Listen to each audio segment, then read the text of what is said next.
This is the future. Indonesia breeding its own cattle, becoming self-sufficient in beef. This is the present, empty sheds.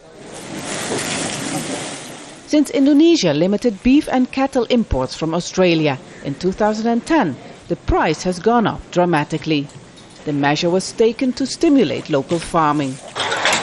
To fill the gap, this importer is now mainly selling local cattle, but he has trouble buying enough. High prices have cut into his business.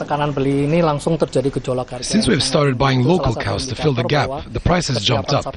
This proves that there are simply not enough local cows on the market. Local farmers are not ready yet. This year, Indonesia further tightened its cattle and beef import policy and began bringing in only 14% of what it needs from Australia. This led to smuggling and alleged corrupt practices. The leader of the Islamic Justice Party was detained after being suspected of taking bribes from beef importers who wanted him to increase their quotas. Indonesia has a new corruption scandal, bribes for beef. A shortage of cows and beef has created opportunities for corruption. Meanwhile, traders, farmers and consumers are suffering. It's quiet at the beef market.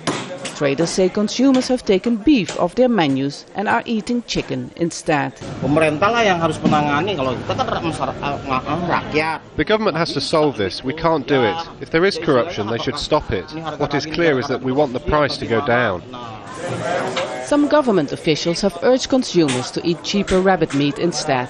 But the Ministry of Agriculture, which denies any involvement in the corruption scandal, says there are enough cows in Indonesia, just not in the right places. The problem is the distribution of cows is still far from perfect.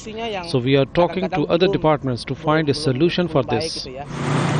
Indonesia's famous meatball soup is tainted by a scandal as well. Some vendors have been caught mixing pork with beef. To overcome all this, beef farmers and importers want the government to increase the import quota until the country is really self-sufficient. Vaessen, Al Jazeera, Serang, West Java.